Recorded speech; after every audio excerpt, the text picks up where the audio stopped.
Welcome to WordPress Basics. First, we're going to talk a little bit about what is WordPress. There seems to be some amount of confusion in regards to what WordPress is. So we want to clear that up right now. Basically, WordPress is a server-side script, basically a piece of code that is written in PHP. Don't worry if you're not already a PHP programmer or coder.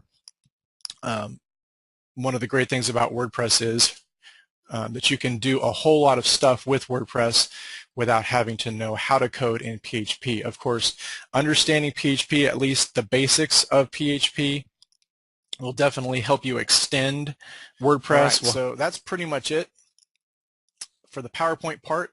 Now let's get to it. It's time to do some live training. Let me get out of PowerPoint.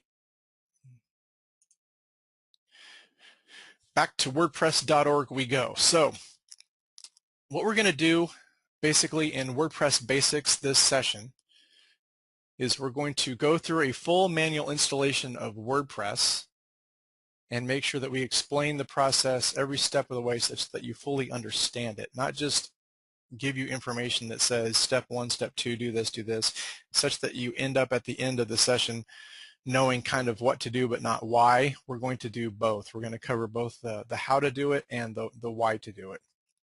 So the first thing that you need to do is to go get WordPress itself, the WordPress software, the core that we need to upload to the hosting account.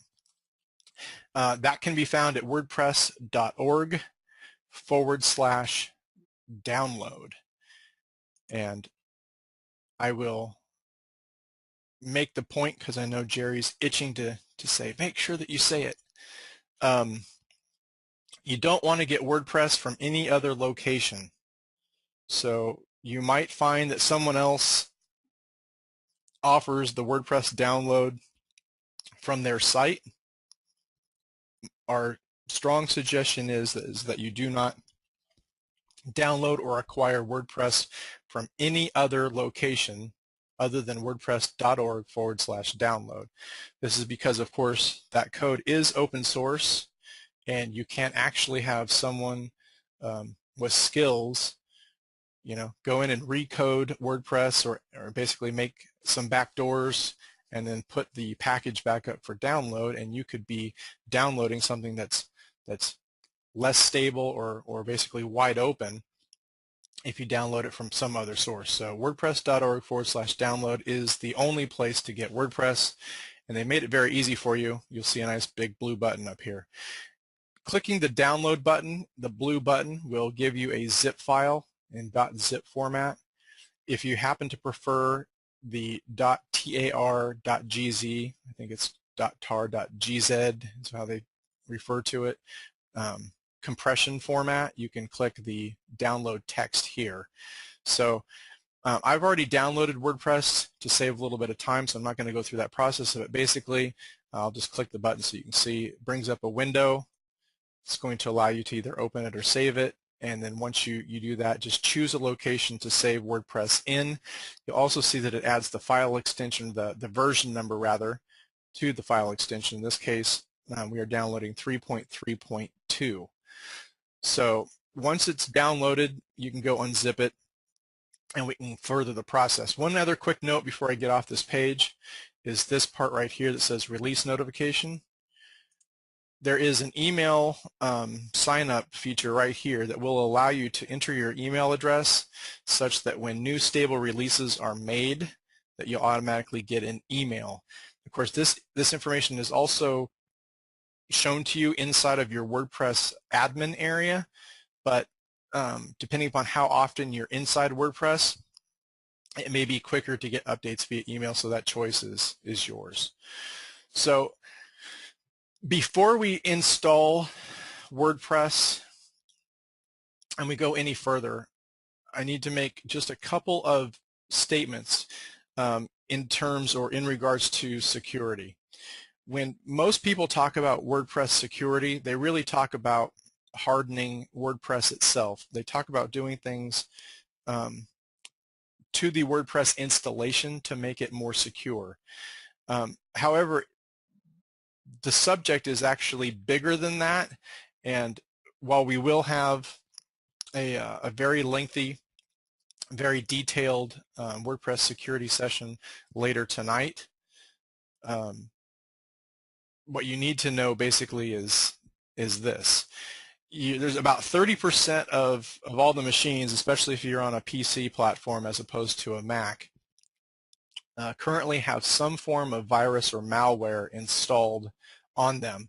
And the virus or malware can do a variety of different things, but one of the things that it can do is referred to as a keylogger. And if you have a keylogger installed on your PC and you don't know it, what can happen is each time that you basically go to a site and log in, it can actually log your keystrokes and send that data off-site.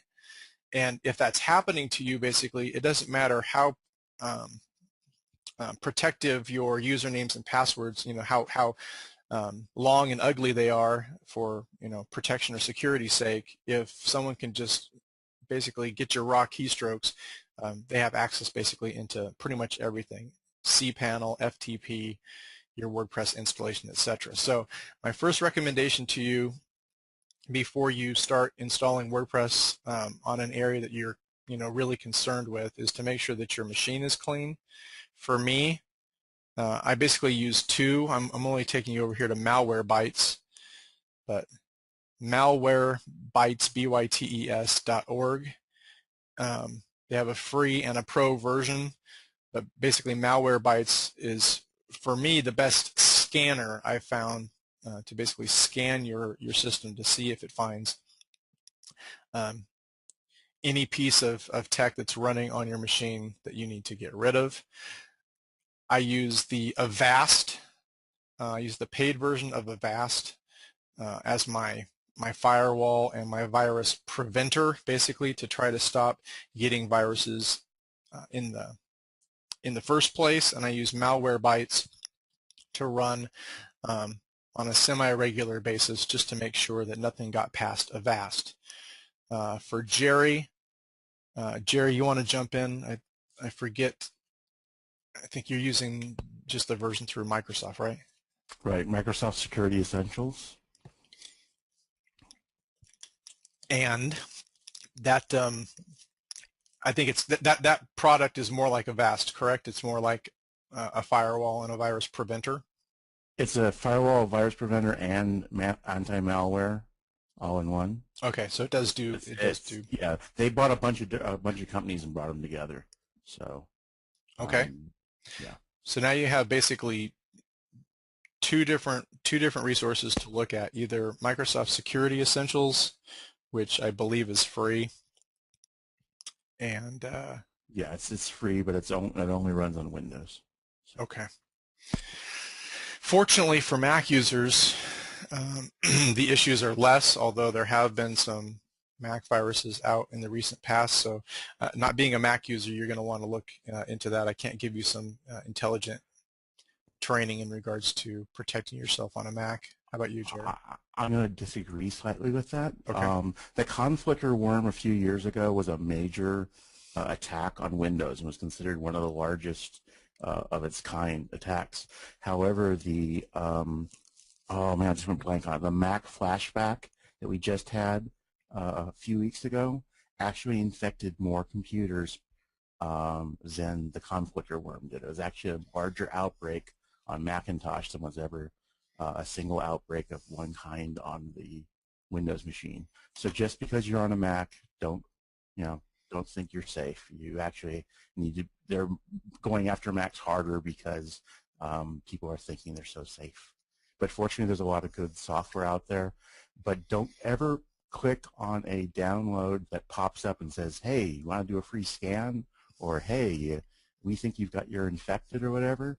Almost all of those are scams to actually infect your machine, and that's the #1 way that you're going to get hacked, by having malware. Yep. So if you have a Mac, I would suggest that you do some solid research in regards to what is available to you. Unfortunately, I'm not expert on Macs, but if you're running on a PC, definitely take the time to make sure that your machine is clean prior to working on your sites and or client sites, because it is very, very possible, I know it sounds strange, but it is very possible that you become your own #1 enemy in terms of making hacking even possible, simply because you have malware running on your site that you're unaware of, and you're basically just giving away the keys to the kingdom in just raw username and password information. So with that, let's close this. I'm going to open up this folder and show you what we got going on. So I told you that I had downloaded WordPress already from wordpress.org, and you can see the zip file is here. I then extracted the files, and once extracted, it actually drops off the WordPress version number. The folder that you will end up with just says WordPress. So before we go through the entire installation, I just want to open up the WordPress directory or folder and just show you basically what's contained inside. So I'm just going to double click WordPress, and we'll take a look at the files that basically make up WordPress, the software. Pretty much everything that is in this package, other than